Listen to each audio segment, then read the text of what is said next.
সবুজ প্রকৃতি আর সীমান্ত নদীর অপার মেলবন্ধন দেবহাটা উপজেলার রূপসী ম্যানগ্রোভ সাতক্ষীরার স্থানীয়দের কাছে যা পরিচিত মিনি সুন্দরবন নামে।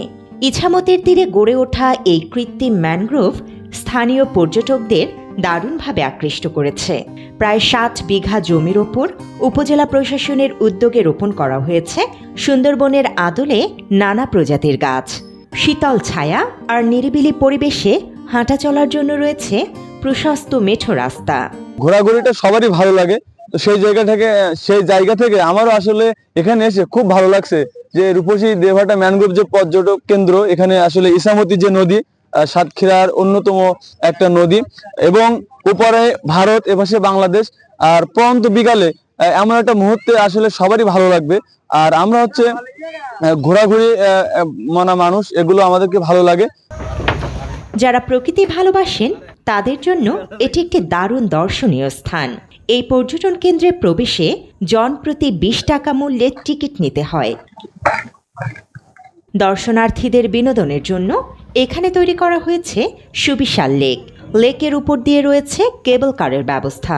শিশুদের জন্য রয়েছে শিশু পার্ক, যেখানে জীবন্ত জীবজন্তুর আদলে তৈরি করা হয়েছে কৃত্রিম চিড়িয়াখানা, যেখানে গেলে বানর ও উট পাখির দেখা মেলে।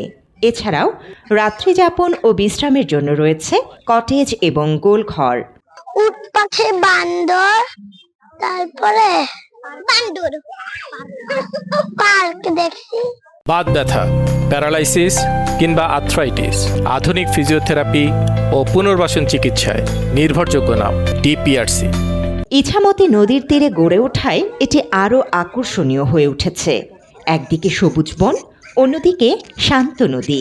পরন্ত বিকেলে এই নদীর বুকে সূর্যাস্তের দৃশ্য যে কোনো পর্যটককে মুগ্ধ করে। নদী তীরে দাঁড়ালে একই ফ্রেমে পাওয়া যায় সীমান্ত আর প্রকৃতির বিরল দৃশ্য। নদীতে ইঞ্জিন চালিত নৌকাতে ভ্রমণের সুব্যবস্থাও রয়েছে, যা পর্যটকদের ভালো লাগা বাড়িয়ে দেয় কয়েক গুণ।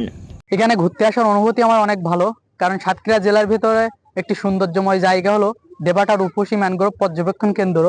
এখানে দূর দূরান্ত থেকে শিক্ষা সফর বা বিভিন্ন প্রোগ্রামে ঘুরতে আসে এবং অনেক একটি ভালো জায়গা, সৌন্দর্যময় জায়গা।